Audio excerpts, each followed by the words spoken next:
Welcome to Democracy Now!, democracynow.org, The War and Peace Report. I'm Amy Goodman. House Speaker Nancy Pelosi called Wednesday for President Trump to cancel the State of the Union address later this month, arguing the government shutdown has left the Secret Service and the Department of Homeland Security starved for funds and unprepared to simultaneously protect all three branches of government. That we would have the President of the United States, the Vice President of the United States, the entire Congress of the United States, House and Senate, the Supreme Court, the Joint Chiefs of Staff, the Cabinet of the United States, did I say that, and the Diplomatic Corps, all in the same room. This requires hundreds of people working on the logistics and the security of it. Most of those people are either furloughed or victims of the shutdown, the president's shutdown.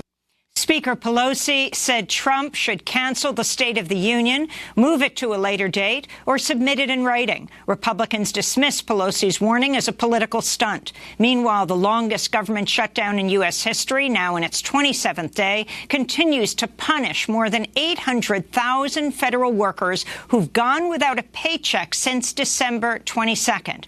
Workers rallied at airports in Sacramento, California, Baltimore, Maryland Wednesday, building on similar protests, warning the shutdown is threatening aviation security. There are reports of skyrocketing absences among federal workers forced to work without pay. On Capitol Hill, federal contractors held a protest outside the offices of Senate Majority Leader Mitch McConnell and other Republicans, saying the shutdown threatens to deprive some 4 million contract workers of hundreds of millions of dollars in expected payments. On Wednesday, President Trump signed legislation that will grant back pay to federal workers once the shutdown is resolved, but there's no indication that will come anytime soon and will not apply to federal contractors.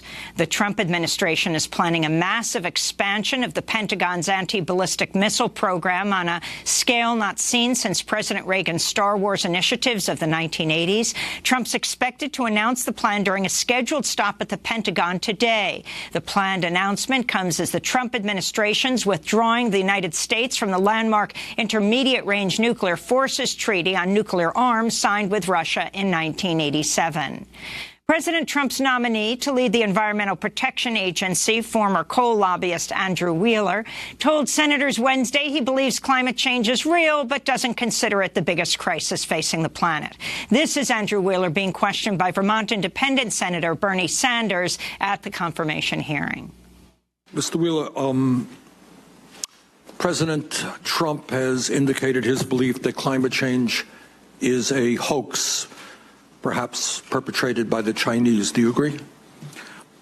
Well, I believe that climate change is real. I believe that man has an impact on it. And the President has said that climate change is a hoax. Do you agree with him? I've not used the hoax word myself.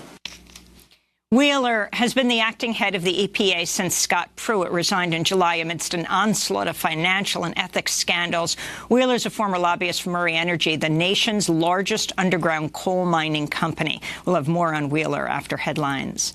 In more climate news, a new study finds Earth's oceans reached their warmest temperature in recorded history in 2018, an ominous sign that greenhouse gas emissions are fueling rising seas and ever more powerful storms. The analysis published in the journal Advances in Atmospheric Sciences finds ocean warming has accelerated sharply since the 90s at a pace that's much faster than previously recognized. In Syria, a suicide bomber struck a restaurant in the northern city of Manbij on Wednesday, killing 19 people, including 4 Americans, 2 of them U.S. troops. The bombing was claimed by ISIS and came just weeks after President Trump declared victory over the group and ordered U.S. troops to withdraw from Syria, prompting the resignation of Pentagon Chief Jim Mattis. Just hours after the attack, Vice President Mike Pence said in a speech ISIS has been defeated and the caliphate has crumbled. Wednesday's attack drew renewed calls from congressional hawks, both Republicans and Democrats, to reverse Trump's Syria withdrawal. The U.S. has an estimated 2,000 troops stationed in Syria, even though Congress has never declared war on Syria. In Zimbabwe, at least 5 people have been killed and hundreds more arrested after government forces moved to suppress nationwide protests against the government's move to more than double the cost of fuel. As protests began Monday, the government shut down internet access nationwide and deployed the military to the streets of Harare and other cities. Hundreds of people were reportedly beaten and arrested as authorities raided homes. Soldiers broke into our house in the middle of the night, destroying property in the process. They took turns to beat us, and our room was full of blood. They had no mercy. They wanted to kill us, but I managed to escape. Fuel prices in Zimbabwe are now among the most expensive in the world. In Kenya, the death toll from Tuesday's attack on a luxury hotel in the capital, Nairobi, has risen to 21, plus 5 assailants, with Kenya's Red Cross warning 50 people remain missing. In a statement, the Somalia-based al-Shabab group claimed the assault was retaliation for President Trump's decision to recognize Jerusalem as the capital of Israel. Among the dead was at least one U.S. citizen, businessman Jason Spindler, who in 2001 survived the September 11th attacks on the World Trade Center. British Prime Minister Theresa May survived a no-confidence vote in the House of Commons Wednesday, one day after her Brexit plan to withdraw from the European Union was crushed in an historic defeat. It's the first time a British leader has held power after losing such an important parliamentary battle. This is Labour Party leader Jeremy Corbyn speaking just after lawmakers signalled their confidence in the Prime Minister. Last night, the House rejected the government's deal emphatically. A week ago, the House voted to condemn the idea of a no-deal Brexit. Before there can be any positive discussions about the way forward, the government must remove clearly, once and for all, the prospect of the catastrophe of a no-deal Brexit from the EU and all the chaos that would come as a result of that. There's no clear path forward for Britain, which is just 10 weeks before a deadline to withdraw from the European Union. The New York Times reports President Trump's inaugural committee received an unprecedented $107 million from private donors, at least twice the amount raised by any of Trump's predecessors. Despite the lavish spending, Trump's inauguration was far smaller affair than President Obama's first inauguration in 2008, with just 3 official inaugural balls and a fraction of the crowd size. It's not known how most of the money was spent, but among expenses uncovered by the Times was $1.5 million paid to the Trump International Hotel in Washington, D.C. The New York Times report came as the Inspector General for the General Services Administration said Wednesday the agency ignored concerns that Donald Trump's lease on the federally owned building that houses the Trump International Hotel violates anti-corruption clauses of the Constitution. The Inspector General said after Trump's election, regulators failed to consider whether Trump's continued lease violated the emoluments clause, which bar the president from receiving payments from foreign leaders or U.S. states. Meanwhile, the Washington Post reports that top executives of T-Mobile booked thousands of dollars worth of stays at Donald Trump's Washington, D.C. hotel just one day after their company announced plans for a $26 billion merger with Sprint. The Post reports the executives have repeatedly returned to the hotel for at least 38 nights as they seek the Trump administration's approval for the merger. President Trump's personal attorney, Rudy Giuliani, falsely claimed Wednesday he never said there was no collusion between Russia and Trump's 2016 campaign. Giuliani was speaking to CNN's Chris Cuomo.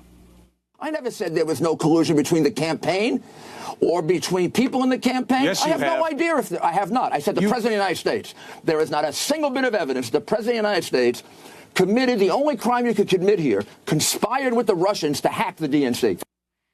Giuliani's statement directly contradicts his past comments made as recently as last July, stating nobody in the Trump campaign colluded with Russia. Giuliani's shifting claims came amidst new revelations about former Trump campaign chair Paul Manafort's efforts to share internal polling data with a suspected Russian intelligence operative named Konstantin Klimnik.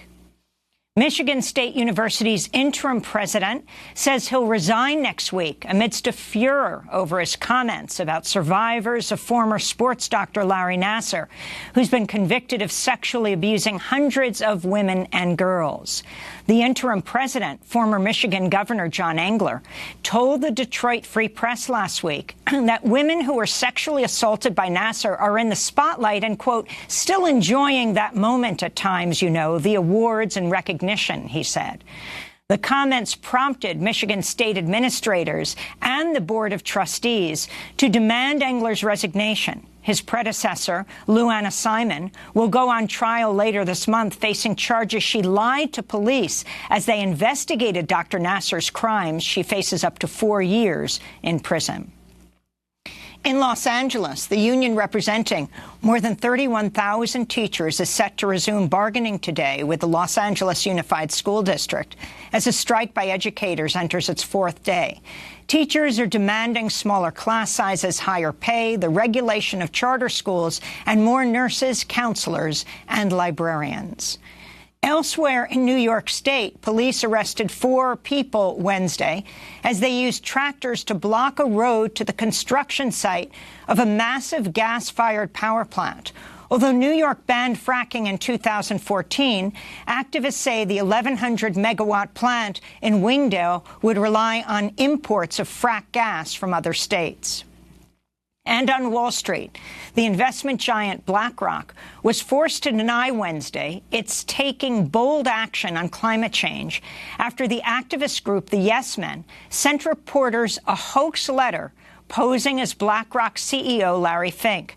The letter claimed BlackRock would require companies it invests in to align their business models with the goals of the Paris Climate Agreement. After the Financial Times, CNBC, and other media outlets ran with the story, BlackRock tweeted, "Don't be fooled by imitations. Larry's real CEO letter coming soon," unquote. As the world's largest investment company, BlackRock is also the world's largest owner of fossil fuel companies and has been the target of environmentalists and shareholder activists calling on it to divest from coal, oil, and gas. Meanwhile, the Yes Men struck in Washington, D.C. Wednesday, circulating a phony version of the Washington Post proclaiming the end of the Donald Trump era. The phony newspaper featured the Post's familiar masthead with the altered slogan, "Democracy awakens in action." And those are some of the headlines. This is Democracy Now!, democracynow.org, The War and Peace Report. I'm Amy Goodman.